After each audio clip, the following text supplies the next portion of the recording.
अस्सलामुअलैकुम my YouTube family, कैसे हैं आप सब। उम्मीद है कि आप सब खैरियत से होंगे।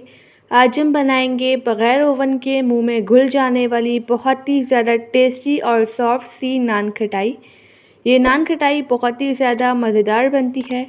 बस आपने वीडियो को लास्ट तक वॉच करना है। चलें बग़ैर टाइम वेस्ट किए मज़ेदार सी नान खटाई बनाना स्टार्ट करते हैं। सबसे पहले हम बेकिंग ट्रे को ग्रीस करेंगे। बेकिंग ट्रे को हम घी या फिर कुकिंग ऑयल से अच्छी तरह से ग्रीस करेंगे और इस पर हम लगा देंगे बटर पेपर। बटर पेपर को मैंने बेकिंग ट्रे के साइज़ का कट कर लिया था। बेकिंग ट्रे को साइड पे रख देंगे। पतीले में बेकिंग स्टैंड रख के इसे प्रीहीट होने के लिए रख देंगे। अब हम डो तैयार करते हैं नान खटाई के लिए। छन्नी की हेल्प से हम आधा कप के बराबर पिसी हुई चीनी को छान कर ऐड करेंगे।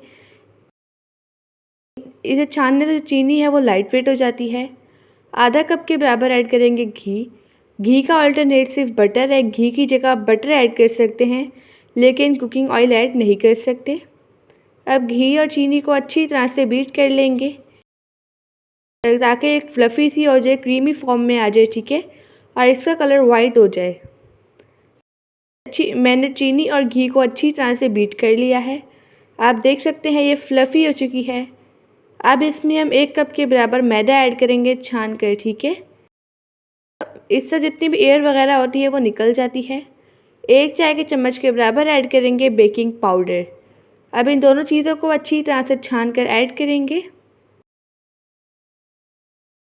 अब इसमें अच्छे फ्लेवर के लिए ऐड करेंगे आधा चाय की चम्मच के बराबर हरी इलायची का पाउडर। अब इन तमाम चीज़ों की अच्छी तरह से मिक्सिंग करेंगे ताकि मिक्सचर डो की फॉर्म में आ जाए। अगर आपकी डो अच्छी तरह से बाइंड ना हो तो आप इसमें 1 से 2 खाने के चम्मच के बराबर घी ऐड कर लीजिएगा, ठीक है।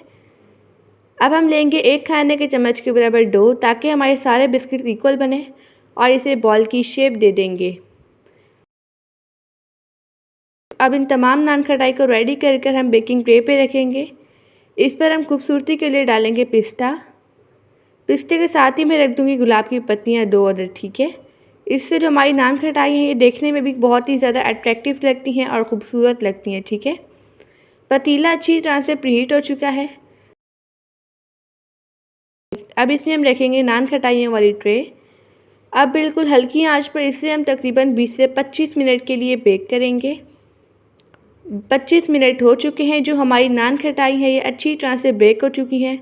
आप देख सकते हैं हमने नान खटाई को बग़ैर ओवन के बनाया है, फिर भी इन पर क्रैक्स आए हैं, ठीक है। जो क्रैक्स हैं ये बहुत ही ज़्यादा खूबसूरत लगते हैं। आप देख सकते हैं नान खटाई पर कितना ज़्यादा खूबसूरत कलर आया है। अब मैं आपको एक नान खटाई तोड़ कर दिखाती हूँ। आप देख सकते हैं नान खटाई कितनी ज़्यादा सॉफ्ट बनी है। आपने इस रेसिपी को ज़रूर ट्राई करना है और मुझे अपना फ़ीडबैक लाज़मी देना है। आई होप कि आपको आज की रेसिपी बहुत ही ज़्यादा पसंद आई होगी। आप सब अपना ढेर सारा ध्यान रखिएगा। मुझे अपनी दुआ में याद रखिएगा। अल्लाह हाफ़िज़, बाय बाय।